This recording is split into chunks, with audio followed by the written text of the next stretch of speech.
Students, good morning all of you. তোমাদেরকে স্বাগত জানাই আমার ইউটিউব চ্যানেল ইঞ্জিনিয়ার্স বাংলাতে। তো দেখো, আজকে আমরা যে সেশনটা আমরা যে শুরু করেছি সেটা হচ্ছে আমাদের আরআরবি যেই RRB ADC RRB LB RRB group D RRB technician যে আপকামিং যে एग्जामগুলো তোমাদের আসতে চলেছে সেই খেলার যে আমাদের ম্যাথ পার্ট। তো ম্যাথ পার্টের আমরা কি শুরু করেছিলাম, আমরা নন টেকনিক্যাল যে পার্টটা আছে, নন টেকনিক্যাল পার্টে তোমাদের ম্যাথস, রিজনিং, সায়েন্স, এই তিনটা পার্ট আমি তোমাদেরকে গাইড করব বলেছি। ওকে, তো দেখো আমাদের ম্যাথের আমরা যেটা শুরু করেছিলাম সেটা আমাদের এভারেজ শুরু করেছিলাম, আর এটা আমাদের আমার কন্টাক্ট নাম্বার 8942009459। তো তোমরা যদি চাও তাহলে পার্সোনালি তোমরা যদি কেউ পড়তে চাও তাহলে আমার সাথে যোগাযোগ করতে পারো, নন টেকনিক্যাল এবং টেকনিক্যাল শুধুমাত্র ইলেকট্রিক্যালের জন্য। ওকে, আর তাহলে দেখো, তাহলে আমরা যে এভারেজ শুরু করেছিল, তো এভারেজের আমরা দুটো পার্ট আমরা দেখে নিয়েছি। ওকে, এভারেজে আমাদের ফর্মুলা পার্টটা এবং এভারেজের যে আমাদের বেসিক ফর্মুলাগুলো আছে, মানে বেসিক যে আমাদের টাইপগুলো ছিল, হ্যাঁ, যেমন ডেভিয়েশন মেথড, ওকে, তো ডিসটেন্সের যে আমাদের প্রবলেম কয়েকটা, কেউ আমাদের অ্যাড হচ্ছে, কেউ আমাদের বেরিয়ে যাচ্ছে, সেই ধরনের আমরা অঙ্ক দেখেছিলাম। আজকে আমরা কি করেছি না, আমি সেই মতো আমি 4-5টা কোশ্চেন আমি তোমাদের সাথে নিয়ে এসেছি, যেটা আমাদের সবগুলো আলাদা আলাদা টাইপের। ওকে, তাহলে আমি টাইপগুলো জাস্ট আলোচনা করে দিচ্ছি, তারপরে আমরা ডিজিটালি আমরা কি করব না, পিডিএফ এ আমরা পড়ে নেব, মানে পিডিএফ এ লেখা থাকবে কোশ্চেন, তারপর আমি অ্যানসার করে করে তোমাদের দিয়ে দেব। উইথ পিডিএফটা তোমাদের টেলিগ্রাম চ্যানেলে তোমাদের করা হবে, আপলোড করা হবে। তো ভিডিও ডেসক্রিপশনে টেলিগ্রাম চ্যানেলও আছে, তোমরা সেখানে জয়েন হয়ে যেতে পারো। কারো যদি কিছু কোশ্চেন আমাকে পাঠানোর আছে তো আমাকে পাঠাতে পারো ডাইরেক্ট, আমি তোমাদেরকে অ্যানসার করে পাঠিয়ে দেব। ওকে, তো দেখো, তাহলে আমি ফার্স্ট কোশ্চেনটা আমি পড়ছি, যদি একটু দেখতে অসুবিধা হয় লেখাটা, হ্যাঁ, লেখা আমি বাংলা দেখো অনেকদিন পর লিখছি।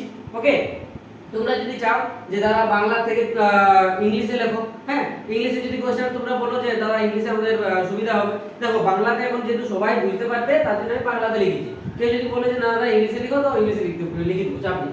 দেখো, তাহলে ফার্স্ট যে কোশ্চেনটা আছে তার জন্য আমরা ভিডিও শুরু করছি। আর ভিডিও শুরু করার আগে তোমাদের কাছে একটা ভালো ইনফরমেশন, যে এই তোমরা চ্যানেলটা দেখো, যদি চাও তাহলে বন্ধুদের মধ্যে শেয়ার করবে। ওকে, আর আমাকে যদি তোমরা সাপোর্ট করো তাহলে আমি অনেক ভালো ভালো ইনিশিয়েটিভ নিয়ে আসবো, আমার ফ্রি।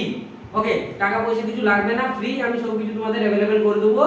যেগুলো আমরা টাকা দিয়ে আমরা পড়ি, হ্যাঁ, সেগুলো আমি আমার যতটা নলেজ আছে সেটা আমি তোমাদেরকে ফ্রি আমি দেওয়ার চেষ্টা করব। তার জন্য কি না, তোমাদের ভিডিওতে শেয়ার করতে হবে এবং ভিডিওতে লাইক করতে হবে। ওকে, চলো, আর সাবস্ক্রাইব তো অবশ্যই করবে। দেখো, তাহলে ফার্স্ট আছে আমাদের 1 নম্বর কোশ্চেন, বলছে কি 12টি সংখ্যার গড় দেওয়া আছে আমাদের 9। ভালো করে বুঝবে অঙ্কটা, যদি না বুঝতে পারো মানে না দেখতে পাচ্ছ ঠিকঠাক করে, তো আমি লিখে দিচ্ছি। বলছে 12টা সংখ্যা দেওয়া আছে, তাহলে 12টি সংখ্যার আমাদের গড় দেওয়া আছে 9, মানে 12টা সংখ্যা আছে গড় 9। যদি বলছে প্রতিটি সংখ্যার সাথে 2 গুণ করা হয়, দেখো এই ধরনের অঙ্কগুলো বুঝবে ভালো করে। প্রতিটি সংখ্যার সাথে আমাদের বলছে 2 গুণ করে 3 যোগ করছি, প্রতিটি সংখ্যার সাথে 2 যোগ করে কি করছি না, 2 গুণ করে 3 যোগ করছি। 3 যদি যোগ করা হয় তবে বলছে নতুন গড়টা কি হবে। আমি কি বলেছিলাম, দেখো আমি প্রত্যেকটা টাইপ নিয়ে একটা একটা আলোচনা করেছি। এই যে অঙ্কটা, এই ধরনের অঙ্কটা আমি কি বলেছিলাম, একটা তুমি প্রত্যেকটা সংখ্যা, ধরো আমাদের 5টা সংখ্যা দেওয়া আছে, 5টা সংখ্যার সাথে তুমি বলছে প্রত্যেকটার সাথে তুমি যা কাজ করবে তোমাদের গড়ের সাথে তা কাজ করতে হবে। তাহলে এখানে আমরা কি করেছি না, 12টা সংখ্যা দেওয়া আছে, তাদের গড় দেওয়া আছে 9। প্রতিটি সংখ্যার সাথে মানে 12টা সংখ্যার সাথে আমরা কি করছি, তো 2 গুণ করছি আর তারপরে 3 যোগ করছি। তাহলে এই জিনিসটা আমি গড়ের সাথে যদি ডাইরেক্ট করি তাহলে আমাদের হয়ে যাবে। 12টা সংখ্যা এবার কি নিয়েছি না নিয়েছি অত কিছু মাথা খারাপ করার দরকার নেই, ডাইরেক্ট করো গড়ের সাথে। তাহলে যদি তুমি গড়ের সাথে 9 গুণ করো তাহলে আমাদের কত হচ্ছে, 9 এর সাথে আমরা যদি 2 গুণ করি তাহলে কত হচ্ছে, তাহলে 9 2 আমি 2 গুণ করলাম। তারপর আমাদের কি করতে বলেছে না, বলেছে 3 যোগ করো। তাহলে আমাদের কি প্রথমে বলেছে আমাদের 2 গুণ করো, তারপর বলেছে 3 যোগ করো। তাহলে 2 গুণ করো, তো 2 গুণ করলে কত হচ্ছে 9 2 প্লাস 3, 9 2 প্লাস 3। তাহলে আমাদের কত आंसर হচ্ছে 9 2 18 প্লাস 3 কত হলো 18 3 21। বুঝা গেছে? তাহলে আমাদের কি C option is the correct option. বুঝা গেছে? একদম সিম্পল, তোমাকে যা বলবে 12টার সাথে সংখ্যার সাথে গড়ের সাথে তুমি তা করবে। 12টার সাথে তোমাকে যদি 2 যোগ করতে বলে তো 2 গুণ যোগ করবে, 2 যদি গুণ করতে বলে 2 গুণ করবে, যা কিছু করতে বলুক না কেন তুমি গড়ের সাথে সব কিছু করতে পারো। বুঝা গেছে? বুঝতে পেরেছো আই থিং? দেখো, তারপর আমাদের 2 নম্বর কোশ্চেনটা দেখা। 2 নম্বর বলছে কি না, একজন 160 কিমি, ভালো করে শুনো, একজন 160 কিমি দূরবর্তী একটি স্থানে 32 কিমি পার ঘন্টা। তাহলে আমাদের কত বলছে না, 32 কিমি পার ঘন্টা গতিবেগে যাচ্ছে। আবার বলছে কত না, 40 কিমি পার ঘন্টা গতিবেগে ফিরে আসছে। 40 কিমি পার ঘন্টা বেগে ফিরে আসে, তার গড় গতিবেগ কত? দেখো, এটা একটু ডিসটেন্সের একটা অঙ্ক। কি ছিল আমি অঙ্কটা, দেখো এই ধরনের আমাদের অঙ্ক দিতে পারে। এটা আমি এইদিকে সলিউশন করছি, এইদিকে আমি সলিউশনগুলো করে দিচ্ছি। দেখো বলছে আমাদের একটা ডিসটেন্স আছে, ডিসটেন্স কত 160 কিমি।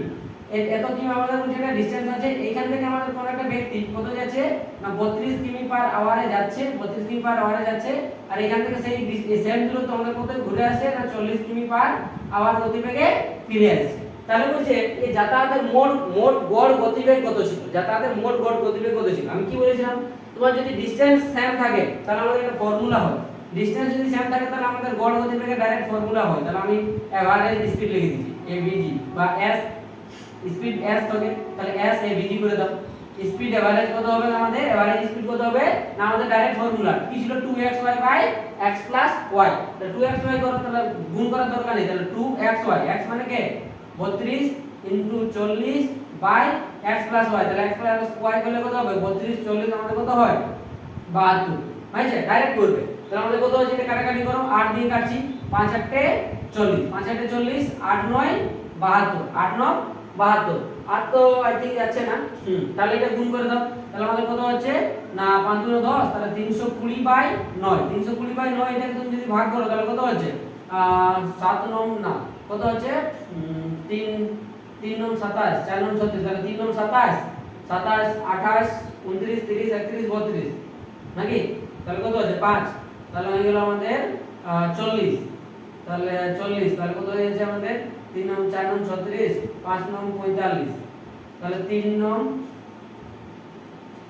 আচ্ছা এক মিনিট দাঁড়াও 32 না 32 40, তাহলে হচ্ছে 5 8 40, 8 9 72, 5 2 10, 320, এটা এতই আছে না 320, তাহলে 32, তাহলে 3 9 27 28 29 30 31 32 5 মানে 50, আচ্ছা ঠিক আছে 50 হচ্ছে, হ্যাঁ 50 হচ্ছে, আমি 40 বলছিলাম 50 হচ্ছে, তাহলে কত হচ্ছে 5 9 45, ওকে 5 9 45, আর আমার কত হলো 5 9 45, তাহলে ঘুরে 50, তাহলে 5.55 এই মতন চলতে থাকবে, হ্যাঁ। তাহলে আমাদের কত না D option is the correct option, বুঝা গেছে। 9 দিয়ে এটা কাটাকাটি করবে, তাহলে কত 3 9 27 28 29 30 31 32, 5 হচ্ছে, তাহলে 5 মানে 50, তাহলে 50 হলে তাহলে কত 5 9 45, তাহলে আবার 5 হয়ে যাচ্ছে, মানে আবার পয়েন্ট দিয়ে তুমি আরো 50 হয়ে যাচ্ছে, তখন পয়েন্ট চলতে থাকবে, তাহলে কত না 35.55, D option is the correct option. দেখো 3 নম্বরে দেখো ভালো করে শুনো, বলছে 100টি সংখ্যার গড় আমাদের দেওয়া আছে 40, তাহলে 100টি সংখ্যার আমাদের গড় কত দেওয়া আছে না 40, পরে দেখা গেল 53 এর পরিবর্তে বলে আমি 83 লিখে নিয়েছি, তাহলে আসল গড় বলে আমাদের কত ছিল, আসল গড় কত ছিল ভালো করে শুনো। তোমার যদি এই মতন মানে যদি তুমি যখন গড় বার করছো কোনো একটা সংখ্যা, ধরুন আমাদের 50টা স্টুডেন্ট আছে, 50টা ধরো আমাদের কোনো জায়গায় ছাত্র আছে, 50টা ছাত্র আছে, এবারে ওই ছাত্রদের তুমি বয়সের এভারেজ করছো, বয়সের এভারেজ করছো, এভারেজ করছো একজনের ধরো 63 জায়গায়, মানে ওর বয়স আছে ধরো কত ধরে নাও 15 আছে, হ্যাঁ তুমি 15 জায়গায় কত লিখে নিলে না 51 লিখে নিলে ভুল করে, হ্যাঁ যে 15 ছিল জায়গায় আমি 25 বা একটা কিছু লিখে নিলি, তাহলে আমাদের গড়টা কি হবে, আমি ভুল করে আমাদের একটা গড় মানে ভুল একটা গড় বেরিয়েছে না, তার জন্য কি করতে হবে না সেই ধরনের অঙ্ক করার জন্য আমাদের একটা ফর্মুলা আছে, এটা দেখো দুটো হতে পারে তিনটা হতে পারে, বুঝা গেছে। ফর্মুলা কি আমাদের সেম ফর্মুলা, ডেভিয়েশন লাগিয়ে দিবে, হ্যাঁ কি ছিল ফর্মুলা না যেটা গড় তোমার দেয়া আছে তাহলে অরিজিনাল গড়, হ্যাঁ তাহলে আমাদের কি লিখবো বলছে আসল গড়, তাহলে অরিজিনাল গড় বা আমি এভারেজ লিখে দিচ্ছি, এভারেজ নিউ এভারেজ আমাদের কত হবে, এভারেজ নিউ আমাদের কত হবে এ ভি নিউ করে দিছি, এভারেজ নিউ যা তোমরা যা ইচ্ছা করতে পারো, তাহলে এ ভি নিউ আমি করে দিছি, যা এ নিউ মানে এভারেজ নিউ। প্রথমে আমাদের গড় কত ছিল না 40, আমাদের প্রথম গড় কত ছিল না 40, ওকে। তুমি যত তোমার লেখার কথা ছিল মানে অরিজিনাল তোমার যে নাম্বারটা সেটা প্লাস হয়, যেটা তুমি ভুল করে লিখেছো সেটা মাইনাস হয়, আর যতজন আছে তাহলে এটা ডেভিয়েশন লাগিয়ে দিতে হয়। তাহলে আমি কত আমার লেখার কত কথা ছিল, আমার লেখার কথা ছিল 53, কিন্তু আমি ভুল করে লিখে নিয়েছি কত না 83, 83 আমি ভুল করে নিয়েছি, তাহলে দেখো তাহলে আমি কি লিখলাম, যেটা আমাদের অরিজিনাল নাম্বার সেটা আমি লিখলাম প্লাস দিয়ে, যেটা আমি ভুল করে লিখেছি সেটা আমি মাইনাস দিয়ে লিখলাম। তো এই যে আমি এটা লিখলাম এটা তো আমি সবার মধ্যে লিখে নিয়েছি না, এই ইফেক্টটা আমাদের সবার মধ্যে পড়বে, তাহলে এই ইফেক্টটা আমাদের সবার মধ্যে পড়বে মানে কতজন আছে আমাদের 100 জন, তাহলে এই ইফেক্টটা আমাদের 100 জনের মধ্যে পড়বে। এটা হচ্ছে ডেভিয়েশনের ফর্মুলা, মাথায় রাখবে এটা কোনো ফর্মুলা নয়, এটা কোনো ফর্মুলা নয়, বুঝা গেছে। জাস্ট মাথায় রাখবে যে আগের গড়টা হয়েছে প্লাস তুমি যে নাম্বারটা তুমি নিয়েছো, তুমি যে নাম্বারটা তোমার নেওয়ার কথা ছিল সেটা প্লাস দিয়ে লিখবে, যেটা তুমি ভুল করে লিখেছো সেটা তুমি মাইনাস দিয়ে লিখবে, বাই এই ইফেক্টটা সবার মধ্যে আমাদের যত আমাদের বেশি নিয়েছি না কম নিয়েছি সেটা তো আমাদের সবার মধ্যে আমাদের গড়টা থাকছে না, তার জন্য মানে যতজন পড়ে তত দিয়ে ভাগ করবে নরমাল কথা। তাহলে আমাদের এটা কত আছে, এটা হচ্ছে 40 প্লাস এটা আমাদের কত দাঁড়াচ্ছে দেখো, এটা আমাদের মাইনাস চলে আসবে, কারণ আমি মাইনাস একবারে লিখে দিচ্ছি, কারণ এটা বড় আছে। তাহলে মাইনাস এটা কত হচ্ছে, বিয়োগ দাও, বিয়োগ দিলে আমাদের কত হচ্ছে 30 আই থিং। দেখো 3 এ 0 0 53, 83 থেকে 53 গেলে আমাদের কত হলো 30 বাই নিচে 100। তাহলে 0 0 কাটাকাটি করো, এটা আমাদের কত থাকছে 0.3। তাহলে 40 মাইনাস 0.3, তাহলে এটা যদি তুমি বিয়োগ দাও তাহলে আমাদের কত দাঁড়াচ্ছে 40.0.3 মানে দাঁড়াবে 39.7, 39.7। তাহলে কোন অপশনটা আমাদের ঠিক হচ্ছে না, B option is the correct option. Okay, তাহলে বিটা আমাদের কারেক্ট অপশন হলো। দেখো তারপর আমাদের অঙ্ক দেখো 4 নম্বরের অঙ্ক বলছে একজন, এটা একজন বলে, হ্যাঁ, একজন ক্রিকেটারের 20টি ইনিংস, ভালো করে শুনো, একজন ক্রিকেটার আছে, ধরো আমাদের কি বলবো বিরাট কোহলি, হ্যাঁ, বিরাট কোহলি 20টা ইনিংসের গড় রান আছে 32। তাহলে আমাদের এটা ভালো ব্যাটসম্যান নয়, তাহলে বিরাট কোহলিকে এই যে আমাদের এখন টি20তে গেল, হ্যাঁ, টি20 ধরো বিশ্বকাপটা তার বেশি ভালো পারফরম্যান্স ছিল না, ফাইনালে ভালো খেলেছে, ঠিক আছে। তো ধরে নাও বিরাট কোহলি 20টা ফার্স্ট ইনিংস আমাদের টি20 বিশ্বকাপ যেটা খেলছিল, 20টা ইনিংসের ওর গড় রান মাত্র ছিল 32, কিন্তু ফাইনালে খুব ভালো একটা স্কোর করে দিয়েছে তো। তো দেখো তাহলে আমাদের কিন্তু 20টা ইনিংসের গড় রান ছিল কত 32, পরের ইনিংসে কত রান করলে তার গড় রান 4 বাড়বে। তাহলে ধরে নাও প্রত্যেকটা 20টা ইনিংসের 4 করে বাড়াতে চাইছে, বুঝেছো, প্রত্যেকটা ইনিংসের ও 20টা ইনিংসের গড় রানটা 4 করে বাড়াতে চাইছে, মানে কি ফাইনালে একটু ভালো খেলেছে। তাহলে কি করেছে, ধরে নাও ফাইনালে ও কত রান করবে যাতে ওর গড় রানটা যেটা ছিল 20টা ইনিংসে লাস্ট, মানে 20টা ইনিংসে যেটা ছিল 32, সেটা ফাইনালে ও কত রান করবে যাতে ওর প্রত্যেকটার গড় কত, ওর পুরো গড় রানটা আমাদের কত হবে, এভারেজ স্কোরটা 4 করে বেড়ে যাবে। কি করে করব এই ধরনের অঙ্ক, তো ভালো করে বুঝো কি বলেছে। আমাদের 20টা ইনিংস খেলেছে, তাহলে এবার দেখো আমি এটা শর্টকাট একটা যদি করি, 20টা ইনিংস খেলেছে, এই 20টা ইনিংসের আমাদের কত দিয়ে আছে, এভারেজ দিয়ে আছে, 20টা ইনিংসের আমাদের এভারেজ দিয়ে আছে কত 32, 20টা ইনিংসের আমাদের কত এভারেজ দিয়ে আছে 32। এরপরে তাহলে 20টার পর কটা ও 21 নম্বর ইনিংস খেলবে, মানে একটা অ্যাড করছে, একটা ইনিংস ও অ্যাড করছে, তাহলে যে একটা ইনিংস অ্যাড করছে সে আমাদের কি 21টা ইনিংস খেলছে। তাহলে 21টা ইনিংসে ও যে কত রান করবে, 21টা ইনিংসে ও কত রান করবে যার জন্য ওর গড়টা বলছে কত 4 বেড়ে যাবে। তাহলে 31 থেকে ওর কত বেড়েছে, 31 থেকে ওর এভারেজ নিউটা কত হবে না আমাদের 36 হতে হবে, কারণ 4 বাড়ছে, এটা আমাদের কত বাড়ছে না 4 বাড়াচ্ছে, 4 বাড়াচ্ছে। তাহলে বুঝো 21 নম্বর ইনিংসে ও বুঝে কত রান করেছে বুঝে আমাকে বলো, 21 নম্বর ইনিংসে ও কত রান করেছে আমাকে বুঝে বলো। কি করে করবে ধরনের অঙ্ক, বলো কি করে করবে। তাহলে 21 নম্বর ইনিংসে ও কত রান করেছে, তাহলে 20টা ইনিংসের গড় রান দেওয়া আছে, 21টা ইনিংসের গড় রান দেওয়া আছে, তাহলে মোট দুটো বিয়োগ করে দিলে তো অঙ্কটা হয়ে যাবে সোজাসুজি। হ্যাঁ, তাহলে তার কিছু করার দরকারই নেই, আলাদা কিছু করা যাবে। 32 প্লাস 4 ইনটু 21 এটাও করলেও হয়। দেখো আমি দুভাবে এটা করে দিচ্ছি, তাকাও, দেখো এটা ডাইরেক্ট করতে পারো, কি করতে পারো দেখো 21 গুণিত 36, 21 গুণিত 36 মানে এটা 21 টার মোট রান মাইনাস 20টার মোট রান যদি তুমি বিয়োগ দিয়ে দাও তাহলে তুমি মানটা পেয়ে যাবে। দেখো আমি দুভাবে করছি, এটা তুমি এই মতন করতে পারো, তাহলে আমাদের এক নম্বর আমি মেথড বলতে পারি, মেথড 1 এর মতন দেখি যদি মিলে। এটা হচ্ছে আমাদের 21 ইনটু 36, এটা করলে মাইনাস তুমি 20 ইনটু 32, এটা করলে এটা आंसर হয়ে যেতে যাওয়া উচিত, কারণ কি আমাদের 21টার মোট রানটা মাইনাস 20টার মোট রান যদি বিয়োগ দিয়ে দিই তাহলে আমাদের কি 21 নম্বর আমি মানটা পেয়ে যাব। এটা যদি তুমি করো তাহলে কত হচ্ছে 36 ইনটু 21, 36 ইনটু 21 কত হচ্ছে রে, গুণ করো, তাছাড়া কি করা যায় এটা।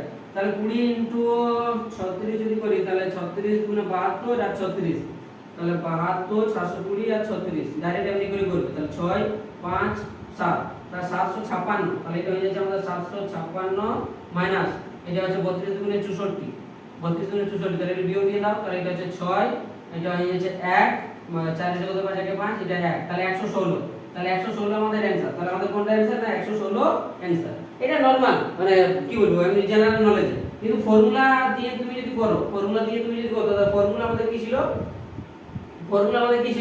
যে নিউ ইজকেল টু আমাদের ফর্মুলা ছিল, ফর্মুলা কি ছিল, আগের এভারেজটা মানে 32 প্লাস ছিল না যে আমাদের x প্লাস আমাদের যোজন অ্যাড হচ্ছে, তাহলে আমাদের কত ছিল এটা আমাদের y into n plus 1 formula, তাহলে আমাদের কত হচ্ছে এটা না আমাদের 4 বাড়ছে ইনটু আমাদের কত আছে এখন মেম্বার সংখ্যা 31, তাহলে এটা হয়ে যাওয়া উচিত। তাহলে 32 প্লাস 4 কে 4 4 দুগুণে 8, তাহলে 84, এটা যদি তুমি করো তাহলে কত হচ্ছে 8 4 আর 2 এ 6 8 আর 3 এ 11, এটাও দেখো হয়ে গেল। তাহলে 116। এটা হচ্ছে ফর্মুলা দিয়ে, আর এটা হচ্ছে আমাদের নরমাল মানে যেভাবে আমরা মেথডে করি সেটা।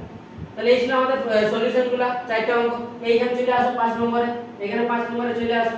কি বলেছে ভালো করে শুনো, বলেছে পর পর 5টি বিজোড় সংখ্যার গড় দেয়া আছে 15। মাথায় রাখবে, বিজোড় সংখ্যা জোড় সংখ্যা যাই বলুন না কেন, বিজোড় সংখ্যার গড় দেয়া আছে আমাদের কত না 15। দেখো যদি বিজোড় সংখ্যা বলে তো বিজোড় সংখ্যা আমরা কি করে পাই, ধরো আমি 1 নিচ্ছি, তাহলে এর পরে আমি বিজোড় সংখ্যাটা কি করে পাবো, 1 আমি একটা রেন্ডমলি কিছু একটা সংখ্যা দিচ্ছি, তাহলে এরপরে আমাকে যদি বিজোড় সংখ্যা বলে, বিজোড় মানে কত 3 পেতে হবে, 3 পেতে হবে, তাহলে এর সাথে আমি কত যোগ করতে হবে না 2 যোগ করতে হবে, তবেই আমি 3 পাবো। বোঝা গেছে? তাহলে বিজোড় সংখ্যা যদি বানাতে হয় তাহলে আমাকে 2 যোগ করতে হবে, আর যদি তোমাকে জোড় সংখ্যা বলে যে 1 আছে তোমার, এই 1 এর তুমি জোড় বানাও, জোড় বানাতে কত এর সাথে আমি 1 যোগ করব, তাহলে আমাদের কি হবে না 2 হবে। বোঝা গেছে? তাহলে জোড় সংখ্যা বানাতে হলে, জোড় সংখ্যা বানাতে হলে তোমাকে সব সময় 2 যোগ করতে হয়, বিজোড় সংখ্যা বানাতে হলে 2 যোগ করতে হয়, আর জোড় সংখ্যা বানাতে হলে 1 যোগ করতে হয়। এটা জাস্ট সূত্র বলে মনে রাখতে পারো, তেমন কোনো ব্যাপার নেই। एग्जांपल দিয়ে করবে, দেখো সব সময় এমনি র‍্যান্ডমলি ধরলে হবে না, ডাইরেক্ট তুমি एग्जांपल দিয়ে মানে কি বলবো কিছু একটা এজিউম করবে আর অঙ্ক করবে। এখানে তাহলে আমি কি করছি, আমাদের পরপর 5টা সংখ্যা বিজোড় সংখ্যা বলেছে, তাহলে পরপর 5টা বিজোড় সংখ্যা যদি বলে তাহলে আমি একটা ধরে নিচ্ছি a, ওকে, একটা আমি ধরে নিব কি নেব, একটা আচ্ছা একটা a ধরে নিচ্ছি, একটা a + 2 ধরে নিচ্ছি, একটা আমি কত না a + 4 ধরে নিব, দেখো 2 2 বেড়ে যাবে, আর একটা a + 6 1 2 3 4, আর একটা ধরে নাও a + 8। বোঝা গেছে? তাহলে আমি 5টা সংখ্যা ধরে নিলাম, বেশি ক্যালকুলেশন হবে না, মানে জাস্ট আমি এখন তোমাদের বোঝানোর জন্য আমি একটু কম স্পিড করছি, নালে এলে কত হার্ডলি 30 সেকেন্ড, তার বেশি যাবে না। হ্যাঁ দেখো তাহলে a + 2 a + 4 a + 6 a + 8 এগুলো হচ্ছে, তাহলে এগুলো কি করতে হবে না, এদের এই সংখ্যাগুলো আমাদের গড় দেওয়া আছে কত 15, তাহলে এগুলোর গড় বানাও আগে, তাহলে প্লাস প্লাস সবগুলোকে করে দাও, সবগুলোকে যোগ করে নিয়ে আমি কত একটা সংখ্যা, দুটো সংখ্যা, তিনটা সংখ্যা, চারটা, পাঁচটা সংখ্যা আছে, মানে 5 দিয়ে ভাগ করে দেব, সমান সমান আমাদের কত দেওয়া আছে না 15। বাস আমাদের অঙ্ক শেষ। তাহলে কত 1 2 3 4 5, তাহলে 5a প্লাস কত হচ্ছে 4 আছে 10 10, আর এদিকে আছে আমাদের 10 মানে 20 20 স্কেল আমাদের কত হচ্ছে 3 5 15 75, তাহলে আমাদের এটা কত হচ্ছে 5a স্কেল হয়ে গেল, এটা এই পাশে যদি দিয়ে দাও তাহলে আমাদের কত হয়ে যাচ্ছে, এটা হয়ে গেল আমাদের 65 নাকি না 55, সরি এটা হয়ে যাচ্ছে আমাদের 55, এটা 20 লে 75 20 দিলে 55, তাহলে a এর মান কত হচ্ছে আমাদের 11, তাহলে a স্কেল কত পেয়ে গেলে না 11। তোমাকে কি বলেছে না ছোট সংখ্যা মানে কি a এর মানটা, তো a এর মানটা কত হবে আমাদের 11, তাহলে 11 ইজ দ্য কারেক্ট অ্যান্সার। বুঝা গেছে এই ধরনের অঙ্ক। এবারে দেখো আমাদের 6 নম্বরের অঙ্ক, 6 নম্বরের অঙ্ক আমাদের কি বলেছে, 6 নম্বর অঙ্ক বলেছে চারটি সংখ্যার ওভারল্যাপিং কেস। এই ধরনের অঙ্ক দেই যে ছেলেরা বুঝতে পারে না, যারা বুঝতে পারে তাদের অসুবিধা নেই, কিন্তু অনেক ছেলে আছে এই ওভারল্যাপিং কেস বুঝতে পারে না, হয়েছে? তো ওভারল্যাপিং কেস কি আমি তোমাদেরকে ক্লিয়ার করে দিচ্ছি। ধরে নাও জাস্ট একটা কনসেপ্ট বলছি, ধরে নাও a b c করে চারটা আছে, a b c d আমাদের চারটা সংখ্যা আছে, হয়েছে? a b c d আমাদের চারটা সংখ্যা আছে। কি বলেছে, চারটি সংখ্যার প্রথম তিনটির গড় দিয়ে আছে আমাদের 16, শেষ তিনটির গড় দিয়ে আছে 15। দেখো চারটা সংখ্যাই আছে, কিন্তু বলছে প্রথম তিনটার গড় আছে কত 16, শেষ তিনটার গড় দিয়ে আছে আবার 15। যদি বলছে শেষ সংখ্যাটা 20 হয়, যদি বলছে আমাদের শেষ সংখ্যা 20 হয়, তাহলে তবে প্রথম সংখ্যা কত বটে বলো। তাহলে কি করবে এই ধরনের অঙ্ক, এই ধরনের অঙ্ক মাথায় রাখবে। দেখো আমাদের অঙ্কটা কি দিয়েছে, বলছে প্রথম তিনটার গড় দেওয়া আছে, প্রথম তিনটার গড় দিয়ে আছে আমাদের কত না 16, এদের গড় দিয়ে আছে আমাদের 16। শেষ তিনটার আমাদের গড় দেওয়া আছে, শেষ তিনটার আমাদের গড় দিয়ে আছে কত না 15, শেষ তিনটার আমাদের গড় দেওয়া আছে 15। তাহলে প্রথম তিনটার গড় যদি 16 থাকে, শেষ তিনটার গড় যদি আমাদের 15 থাকে, আর শেষ সংখ্যাটা আমাদের দেওয়া আছে, d এর মানটা কত দেওয়া আছে না 20, d এর মানটা আমাদের কত বটে না 20 বলছে আমাদের দেওয়া আছে। তাহলে এবার কি করে অঙ্ক করবে না, ভালো করে শুনো, এই ধরনের অঙ্ক করার জন্য কি করবে না প্রথম তিনটা থাক, দুটো থাক, পাঁচটা থাক, যা থাক না কেন কি করবে না এদের মোট বের করে নিবে। তাহলে তিনটার মোট কত হবে, প্রথম তিনটার মোট আমাদের কত আছে 3 গুণিত এটা, তাহলে আমাদের কত হয়ে গেছে 3 16 48। বুঝা গেছে?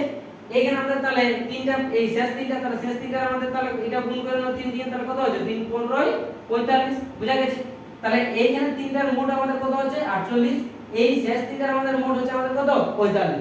এইবারে তুমি যদি এখান থেকে a থেকে b এই মানে এই প্রথম তিনটা আর শেষ তিনটা তুমি যদি বিয়োগ নাও তাহলে কত পাবে, যদি আমি প্রথম তিনটা যদি বিয়োগ নিই তাহলে প্রথম তিনটির আমাদের বিয়োগ হচ্ছে কত না 45, আর শেষ তিনটার হচ্ছে আমাদের কত সরি প্রথম তিনটার 48, শেষ তিনটা 45। তাহলে কি পাওয়া যায় না এই দুটাকে তুমি যদি বিয়োগ দাও তাহলে a d মানে প্রথম সংখ্যা আর শেষ সংখ্যার পার্থক্য পাওয়া যায়। মাথায় রাখো, প্রথম তিনটার গুণ মানে প্রথম তিনটার মোট মাইনাস শেষ তিনটার মোট, এই দুটোকে তুমি যদি বিয়োগ নাও তাহলে কি পাবে না প্রথম সংখ্যা আর শেষ সংখ্যার পার্থক্যটা পাবে। প্রথম সংখ্যা আর শেষ সংখ্যা কি পাবে পার্থক্যটা পাবে। বুঝা গেছে মানে ওদের যে বিয়োগফলটা। তাহলে a - d আমাদের কত হচ্ছে 48 - 45, তাহলে আমাদের কত থাকছে ভাই 3। তাহলে a - d যদি আমাদের 3 হয় তাহলে d এর মানটা তোমাকে অলরেডি দেওয়া আছে। তাহলে a - 20 সমান হচ্ছে আমাদের 3। তাহলে a সমান আমাদের কত হচ্ছে 20 + 3 মানে 23। তাহলে a এর মানটা কত বটে প্রথম সংখ্যা তোমার কত বটে তোমাকে বলেছে প্রথম সংখ্যা বের করো। তাহলে প্রথম সংখ্যা কত হলো আমাদের 23। বুঝা গেছে। তাহলে এই ধরনের অঙ্ক আমাদের আসে। তো এই ধরনের অঙ্কগুলো তোমরা খুব ভালোভাবে প্র্যাকটিস করো। নেক্সট আমি তোমাদের আরো অঙ্ক নিয়ে আসবো, হয়েছে? নেক্সট আমি তোমাদের আরো অঙ্ক নিয়ে আসবো নতুন নতুন টপিকের। এবার আমি তোমাদেরকে পিডিএফ এ পড়াবো, ওকে? কারণ লিখতে প্রবলেম হচ্ছে তোমাদের, আজ দেখতেও আমাদের অসুবিধা হচ্ছে। তো পিডিএফ আমি তোমাদেরকে শেয়ার করব আর ওইখানে আমি তোমাদের অঙ্কগুলো সলভ করে দেবো। তোমরা পিডিএফটাও টেলিগ্রাম চ্যানেলে আমাদের পেয়ে যাবে। আমি জাস্ট তোমাদের ইন্ট্রোডাকশন দিচ্ছি। আর এইটা আমাদের নিউ আমার ইনিশিয়েটিভ। তোমরা যদি আমাকে সাপোর্ট করো তাহলে আমি তোমাদের ম্যাথ, রিজনিং এবং সায়েন্স এই তিনটা আমি তোমাদেরকে খুব ভালোভাবে আমি তোমাদেরকে গাইড করতে পারবো। তো তোমাদের কাছে একটাই রিকোয়েস্ট, তোমরা ভিডিওতে লাইক করো এবং কমেন্ট করবে যাতে ভিডিওগুলো আমার কেমন হচ্ছে। দেখো এটা আমার নিউ ইনিশিয়েটিভ, আমি বারবার বলছি। আমি এমনিতে টেকনিক্যাল পড়াই, তোমরা দেখেছো ইলেকট্রিক্যালের যে টেকনিক্যাল সাবজেক্ট আছে সেই টেকনিক্যাল আমি পড়াচ্ছি। WBPSC যেটা ছিল সেখানে আমি পড়িয়েছি। তাও তোমাদের যে আরআরবি এসএসসি যে ছিল প্রিভিয়াস ইয়ার আমি কোশ্চেন তেমন ভাবে করাতে পারিনি, কিন্তু অনেকগুলো করিয়েছিলাম। তো এটা আমাদের পুরো এই তোমরা যদি ভিডিও দেখো আমাদের প্লেলিস্ট বানানো আছে, সেখানে আমাদের সবার প্লেলিস্ট বানানো আছে। তোমরা সেখানে গিয়ে টেকনিক্যাল অন্তত টেকনিক্যাল তোমরা করতে পারো, পড়তে পারো। আর ডিপ্লোমাতে যারা ডিপ্লোমাতে পড়ছো তাদের জন্য আমি বলে দিচ্ছি, যারা 5th সেমিস্টার 3rd সেমিস্টার আছো, হ্যাঁ, এমনকি 1st সেমিস্টার, তাদের জন্য অ্যাডমিশন হচ্ছে আমাদের। তো ওটা আমাদের কি বলবো, একটা আমাদের টিউশন সেন্টার বোর্ডে, হ্যাঁ, কোচিং সেন্টার বোর্ডে যেখানে আমি পড়াই, যেটা হচ্ছে আমাদের কি নলেজ বার একাডেমি নামে। তো নলেজ বার একাডেমি নামে ওইখানে আমাদের ইউটিউব চ্যানেলও আছে। তো সেইখানে আমাদের এডমিশন চলছে। তো তোমরা যদি চাও তাহলে ইলেকট্রিক্যালের জন্য আমি বলছি, মেইনলি ইলেকট্রিক্যাল স্টুডেন্টদের জন্য, যে ইলেকট্রিক্যাল স্টুডেন্টদের জন্য আমাদের ব্যাচ অলরেডি শুরু হয়েছে 3rd সেমিস্টার এবং 5th সেমিস্টারের জন্য। ভিডিও ডেসক্রিপশনে তোমরা পোস্টার দেখতে পাবে। যদি বন্ধুরা আছে, মানে কোনো ভাই যদি আছে কেউ, যারা এখন দাদারা দেখছো, তারা কি হচ্ছে, যদি কেউ ভাই থাকে তাহলে অবশ্যই আমার সাথে যোগাযোগ করতে বলবে। আমাদের অলরেডি এডমিশন চলছে। এইটুকু শিওর দিতে পারি যে 3rd সেমিস্টার এবং 5th সেমিস্টারে যে সাবজেক্টগুলো আছে সেগুলোতে টেকনিক্যাল সাবজেক্ট অন্তত কিছু কোশ্চেন থাকবে না, এটা আমি মানে গ্যারান্টি নিচ্ছি। ওকে, বুঝা গেছে? ঠিক আছে, চলো তাহলে এই মতন ভিডিওতে লাইক করতে থাকো, শেয়ার করতে থাকো, আর ভিডিওতে কমেন্ট করবে যাতে কেমন হচ্ছে। চলো, বাই বাই, গুড ডে।